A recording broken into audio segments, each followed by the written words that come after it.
Good morning, everybody. Once again, that we are reminded freedom is not free. To protect it, our service members step into harm's way. And this weekend, 6 service members lost their lives doing just that. I pray for all the men and women in uniform, for the families who are mourning, and the families whose loved ones still remain in combat.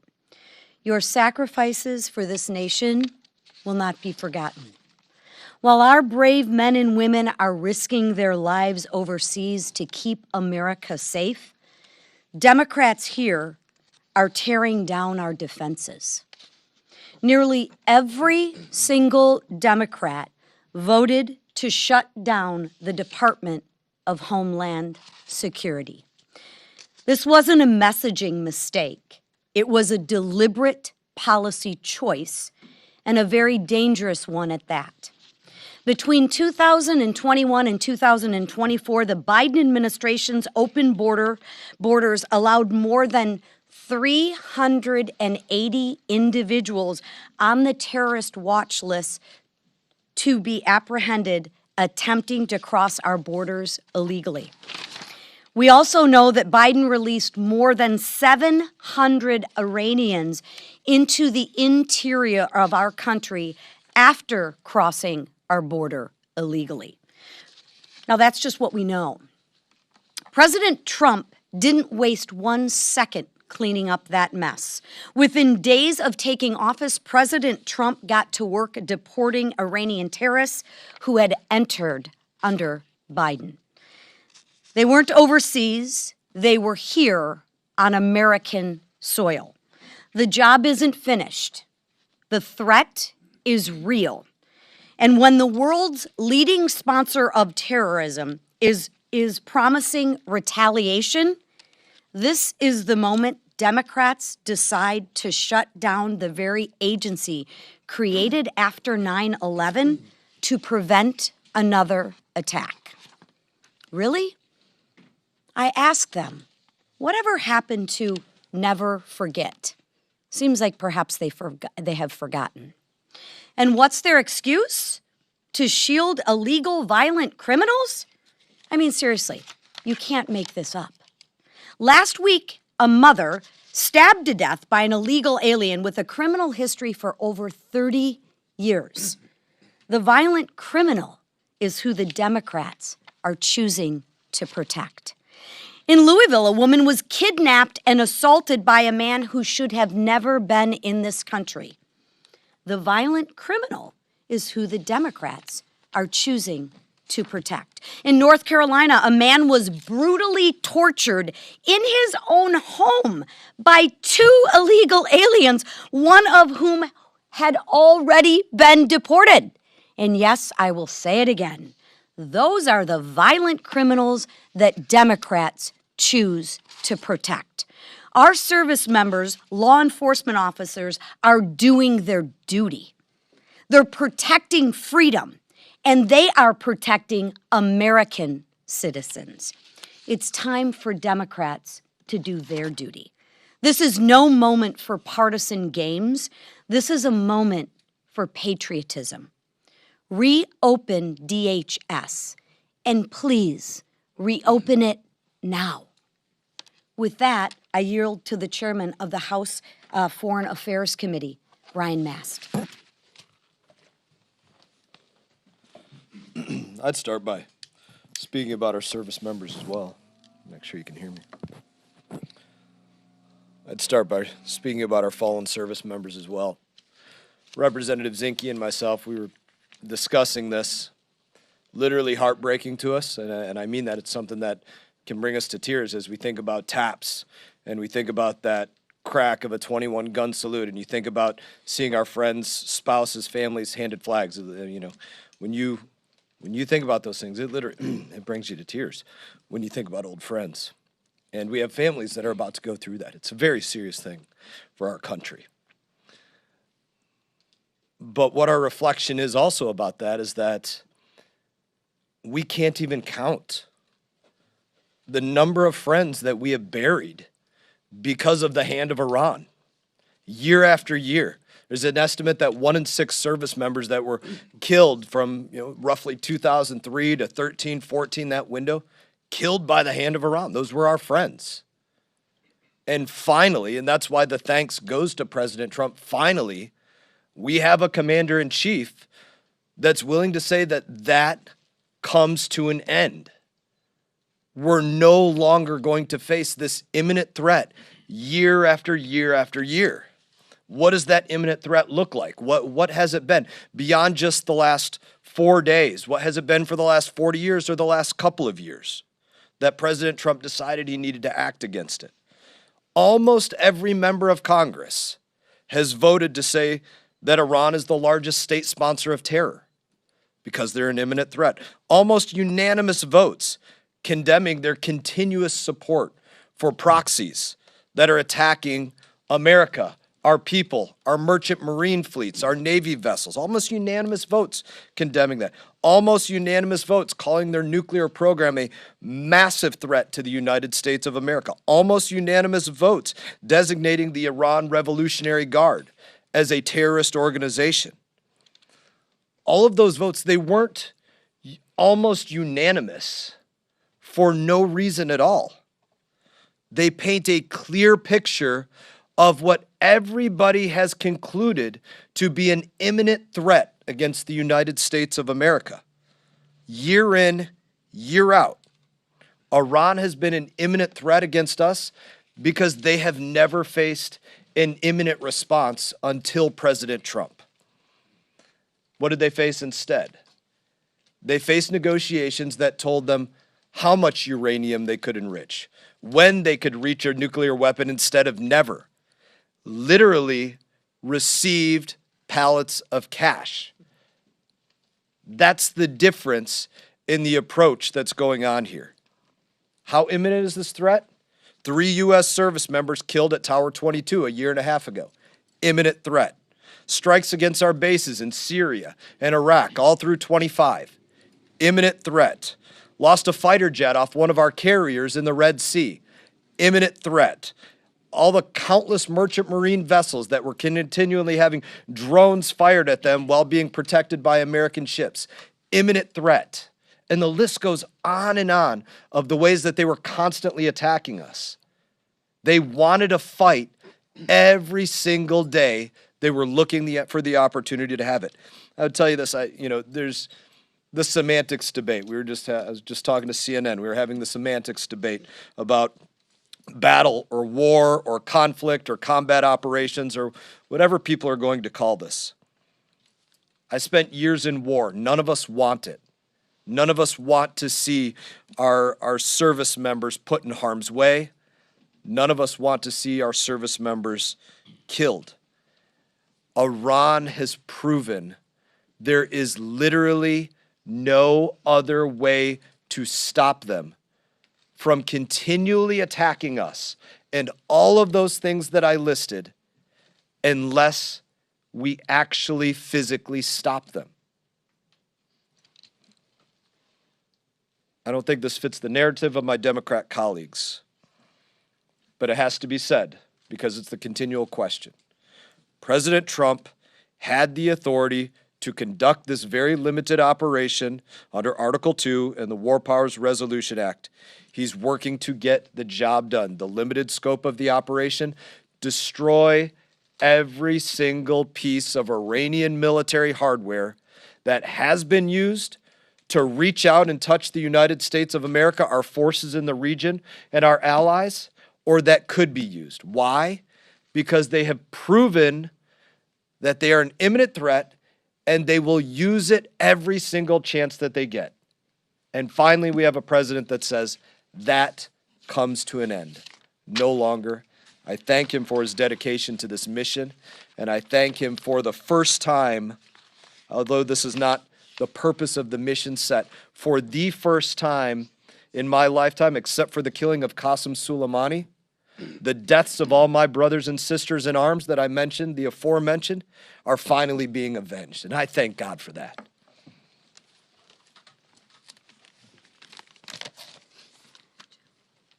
Thank you, Brian. this is personal to all of us, but we know it's especially personal to you and our warrior colleagues and all your families.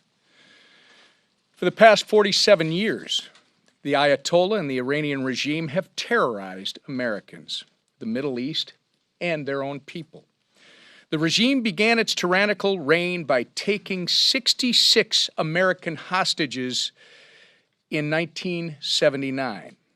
More recently, Iran-backed Hamas terrorists killed 46 Americans and kidnapped at least 12 on October 7th of 2023. Terror attacks, assassination plots, drone strikes. More Americans have been killed by Iran than any other terrorist regime on earth. As long as the Islamic Republic of Iran stands enabled and empowered, the world will never know peace. Over the weekend, as Brian referenced, President Trump said enough is enough. Operation Epic Fury is a bold, decisive, and necessary act of strength against a belligerent and ruthless enemy of freedom. The battle with Iran has been raging for nearly half a century. President Trump is ending it once and for all. While the president displays leadership and strength on the world stage, Democrats here in Congress are doing the exact opposite. We are now in the third week of the Department of Homeland Security shutdown because Democrats would rather play political games than protect the American people. As we speak, there are members of the U.S. Coast Guard, a component of DHS, based in the Middle East. They've been there for a decade. Iran is actively targeting our forces in that region, and Democrats are standing in the way of these American heroes from receiving a paycheck while they risk their lives in defense of our nation. Why? Because they want to stop the president from enforcing our nation's immigration laws. It's sick, it's wrong, and it's dangerous. Now is the time for Democrats to quit grandstanding and start standing with the American people. And with that, I turn it over to our leader, Steve Scalise. Thank you, Whip. We all pray for our men and women in uniform who are carrying out this critically important mission. We mourn the 6 who have lost their lives just in the last few days. But we also recognize the threat that Iran has posed for decades. And Chairman Mast laid it out incredibly well. Chairman Mast, who himself served our country so honorably, but understands that this is a threat that has declared war against America and carried out attack on top of attack on top of attack against our men and women in uniform. Hundreds of service members dead at the bloody hands of the Iranian regime, who is no longer with us, because President Trump finally took the action that many other presidents have contemplated, but ultimately decided to push off to somebody else.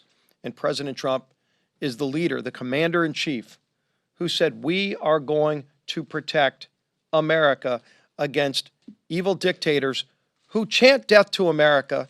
And by the way, when they're enriching uranium at weapons grade level, we ought to take them at their word, because that was their intention. For years and years, they were rushing towards a nuclear weapon. And even after the Operation Midnight Hammer decimated parts of their nuclear weapons program, they still went back and started trying to rebuild a nuclear weapons program, continued enriching uranium. They were never going to stop. And it was crystal clear during the negotiations, where Secretary of State Rubio did such an incredible job, as well as his team, trying to get a peaceful solution to this. Iran made it clear they had no intention of reaching any kind of peaceful solution. And ultimately, their intent was to kill Americans, as they have been for decades. And if you wonder what their resolve is, just look at the tens of thousands of their own people that they killed just in the last few months. And so we support President Trump in this important action. We pray for the safety of our troops who are carrying out this incredibly important mission, and our allies in the region. And you can see more countries getting pulled in from even around the Middle East region. But at the same time, we also recognize this is no time to have the Department of Homeland Security shut down and their ability to protect Americans limited. And who did that? Democrats in Congress, who weeks ago made a reckless decision to shut down the Department of Homeland Security. But now that we're at a heightened threat, and it's not just hypothetical threats, you could see what happened in Austin. A man with a Property of Allah shirt killing Americans. When we saw the open border of Joe Biden, for years letting in people who want to do us harm, people on the terrorist watch list, people from Iran that could do us harm, we need to be more vigilant than ever and have a fully functioning Department of Homeland Security with all the capabilities, cyber capabilities, which right now are dramatically limited because of Democrats' reckless and dangerous action to shut that department down. It is time for their dangerous games to end. Democrats need to vote with us tomorrow to reopen the Department of Homeland Security to make sure that our basic mission as members of Congress to keep Americans safe continues. And we're going to give them that opportunity. And now our speaker, Mike Johnson. Thank you, Mr. Leader. Thank you, this leadership team, Chairman Mast. Our hearts and our prayers do go out to the families of our 6 fallen service members who've given their lives in defense of freedom and this country and America's interest. And I love my colleague and classmate Brian Mast, and he is a visible reminder of the service and the sacrifice that so many provide this country, and those who are brave enough to put on the uniform and put themselves in harm's way deserve our eternal gratitude, and they have it. Let's talk about Operation Epic Fury. The details, the latest of which were recounted this morning by the Secretary of War and the Chairman of Joint Chiefs of Staff. They've been remarkably transparent. As you know, last night, members of the House received another very thorough briefing on the operation. We had, of course, the Secretary of War there, Pete Hegseth, and Chairman of Joint Chiefs of Staff, General Raising Kane. You had Secretary of State Marco Rubio. You had John Ratcliffe, Director of the CIA. We had legal representation from the Department of Justice. They answered questions forthrightly, and it was, I think, very helpful to a lot of the members, or everybody that participated. They have communicated at great length the details of the operation, both to Congress and to the American people. I think you can make an argument this is the most transparent administration in U.S. history. The Commander-in-Chief himself has been very forthright and very vocal about what's going on, answering questions and providing the insights that I think that people need. We're 4 days in so far on Operation Epic Fury. It's been limited, precise, and extremely lethal. It's been a remarkable success thus far, as recounted as recently as the last couple of hours by those leaders I mentioned.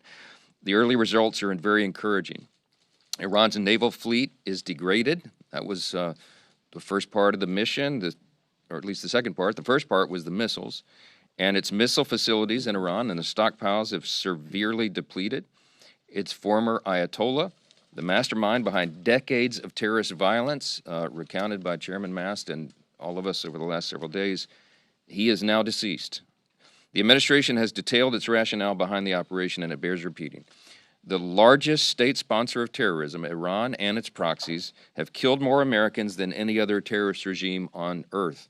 They are dedicated to it. They have been, and they say the quiet parts out loud. They wanted to wipe Israel off the face of the earth, and they'd like to take us out as well. We're the great Satan in their analogy and their misguided religion, and there was no way to appease them. In defiance of every American president since Jimmy Carter, the Iranian regime has pursued the means to acquire a nuclear weapon so that they could take that madness and that ideology to its full conclusion. Everyone, regardless of political affiliation, should be able to agree that that can never happen, should never happen. President Trump exhausted every diplomatic channel to this end. He tried. They've been over backwards. Since March of last year, he directed his administration to initiate 5 different rounds of negotiations with Iran's leaders. Most recently, and along the way, they've offered sanction relief, normalization, and most recently, they even offered nuclear fuel for life if Iran would cease its domestic nuclear program. And they were rebuffed. Iran said no. Why? Because we all know why they were enriching uranium, and it had nothing to do with medical devices and energy supply. It was to kill their enemies and the U.S. was at the top of the list with Israel. Think about that. While Iran dragged its feet, its leaders pressed forward with its nuclear ambitions. They were stalling because they wanted to kill us. They continued to advance their conventional missile systems at a speed and a scale that greatly outpaced our regional allies' ability to respond. That is what made it imminent. In short, the situation was untenable. We had our personnel, troops, citizens, installations, and assets in harm's way. And through this operation, President Trump took decisive and defensive action to ensure the safety of our forces, our citizens, our allies, and our homeland. In my estimation, this course of action was necessary, lawful, and effective, and reversing it now would weaken America. Congress has a constitutional right to exercise its oversight authority, and we will. But we also have a duty and obligation not to undercut our own national security. One last note, there's a misconception that Operation Epic Fury is in any way a diversion from Republican demands for peace. It's the opposite. Peace is not secured through appeasement, and it's certainly not secured by airdropping billions of dollars on terrorist regimes, which is what previous Democrat administrations had done. Peace is secured through strength. That is the principle that our party has stood for my entire life, and on principle before that, articulated the idea of peace through strength. That's what this administration is demonstrating, and that is why America is the last great superpower on the planet, and all freedom-loving people around the world are grateful to God for that. Let's talk about DHS. It's been mentioned this morning. If we're being wise, now is the time to be vigilant at home and to ensure that all of our doors are locked, so to speak. Obviously, everyone understands that it's a heightened threat environment. Global tensions are high, threats are constantly evolving, and America's adversaries are watching for any sign of weakness on our part. We cannot show them that. And yet, all this is happening. We have Democrats running around here playing political games in Congress. It's infuriating. They've shut down the very agency that is responsible for securing the homeland. The Democrats have shut down the agency responsible for keeping Americans safe. Unbelievably, they've already instructed their members to block funding. They sent out a whip notice to tell House Democrats, to instruct them, to give them the order to vote down Homeland Security funding. That's a bipartisan consensus bill that had already been prepared by the House. It will be on the floor tomorrow for yet another vote, and you better watch that board, and everybody in America better watch that board. Anybody who votes to block funding for the homeland, it is shameful. I don't know how else to describe it. It speaks to a long record of Democrats' deliberate efforts to undermine America's safety and the essential operations of DHS. We all remember that under Joe Biden, Democrats opened wide our nation's border for 4 catastrophic years. They allowed hundreds on the terrorist watch list to cross our border illegally, and unwittingly, they released 2.2 million known gotaways into the interior. We have no idea where so many of those people are. These are individuals who entered our country illegally. They were detected by law enforcement, and they evaded capture. We don't know where they are. We don't know what they're doing or what they're plotting. And we pray that we can find them and apprehend them. Keep your head on a swivel. CBP figures show that the number of Iranian nationals, entering our country illegally rose precipitously under Joe Biden's open borders policy.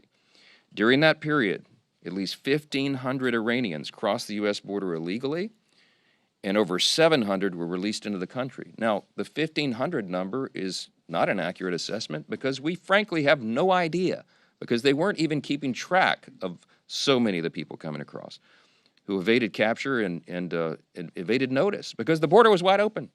So we don't know.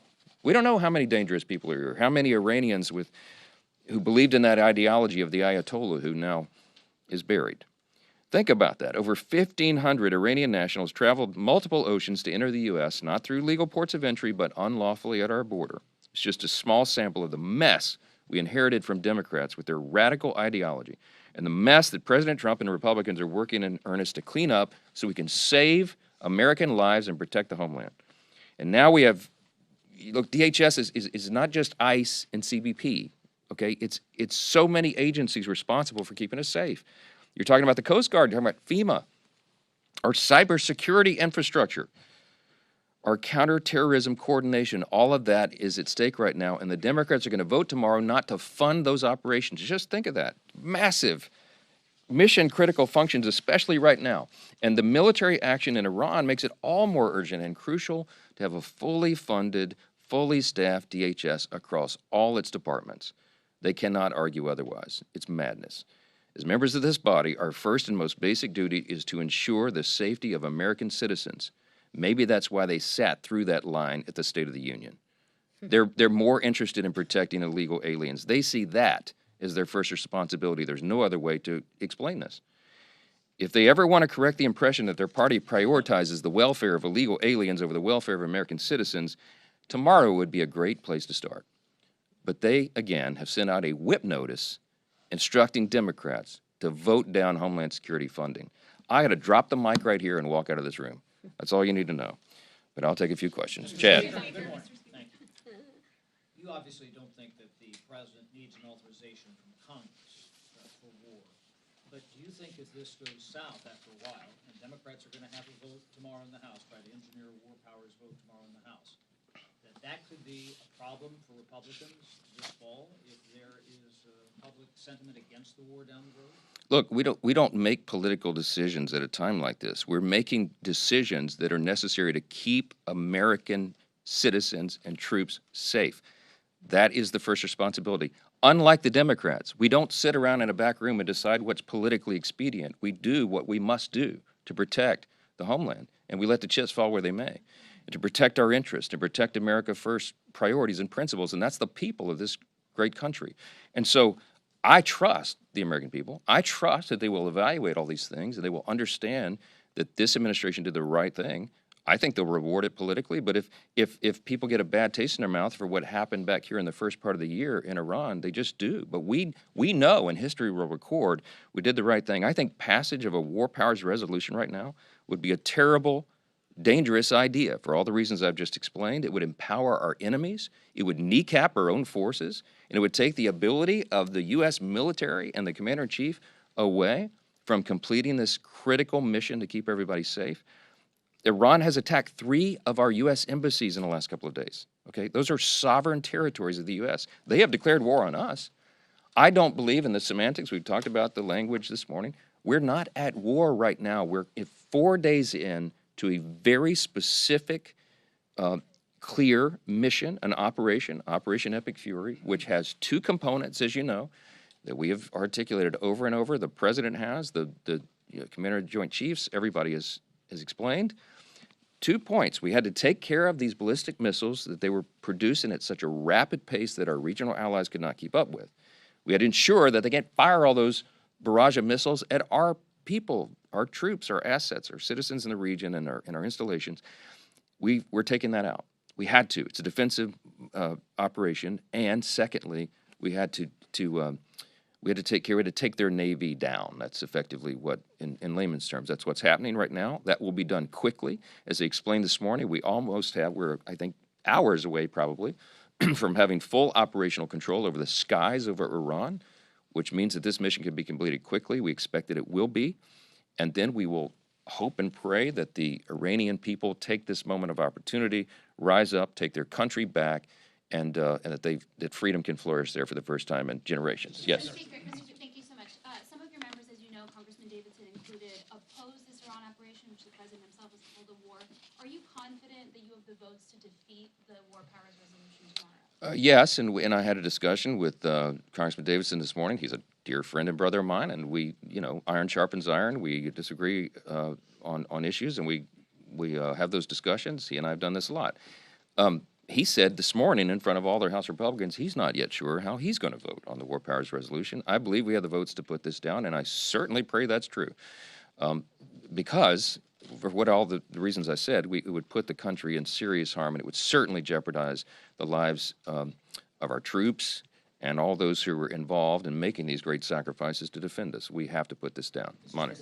You said on Monday, talking about the start of this war, you said that Israel was determined to act in their own defense here, with or without American support. You also said if Israel fired upon Iran, they would have immediately retaliated against us, personnel and assets. But the president said yesterday that it was him, it was the United States that might have forced Israel's hand. So why are you and the president not on the same page? We're on- at the start of the war? We're on the same page. I'm not at liberty to say publicly much of the classified information that I get in all these briefings, and that's always the delicate part of this, because if we say too much, then it reveals methods and sources, and it eliminates the ability of our extraordinary military and intelligence community to do what they do. The president has explained his analysis and his thought. Obviously, Israel is a close ally. They're in close communication. But everything I've said and everything he said is all true. They're not inconsistent in any way. Israel saw Iran as an existential threat. We should have seen them as well, but they were they were literally a neighbor. So if Iran said publicly, they all told us why, okay? If they had the ability, they would wipe Israel off the face of the earth. That is why they were trying to enrich uranium. And even though we took out the nuclear facilities several months ago, they were still working on their nuclear ambition, even through the negotiations, as I said. And they were producing missiles at such a rapid pace that they were building up an arsenal that would have done untold damage to Israel and other neighbors there, right there in the Middle East. So Israel saw that as an existential threat. Bibi Netanyahu has explained all this publicly. He's stating the obvious. Everybody knew that. They saw a moment of opportunity. They had to act in their own survival, and we knew and understood, and this has been explained by the Secretary of State, the President, myself, and everybody else. The unclassified part is that if this kinetic activity began, then Iran was determined to hit us, our personnel, our assets, and all that. If the Commander-in-Chief and his administration and our officials waited for all those casualties to be exacted, they would have been drug up here and put through an inquest like you've never seen before, because the Democrats would have had a field day and said, if you had all that exquisite intelligence, why didn't you protect us? So it's a no-win situation for them. That's what the president and everyone has tried to explain. There are different ways to explain it. It's all the same truth. None of that has changed. It's entirely consistent. Last one. Yes, sir. Last, back row. President Trump said this is expected to be a 4 to 5 week campaign, but that he opened the door for potentially longer than that. We heard several of your members yesterday coming out of briefing. Some said they support the engagement now, but that that may change if this ends up being something that drags out. If we're sitting here 8 weeks, 10 weeks down the road, and this is still happening, would your position, at least on a war powers resolution, change? But look, I'm not going to get into hypotheticals. What we need to do right now is stand together as a country. We need to stand with our brave servicemen and women who are in harm's way, stand with the president on this critical mission to keep us safe, and we will do that. Congress will do its job. We will perform our oversight responsibilities, but the first duty, as I said earlier, is to keep the country safe, and that's what we're focused on right now. Thank you so much. Supplemental funding. Has the Pentagon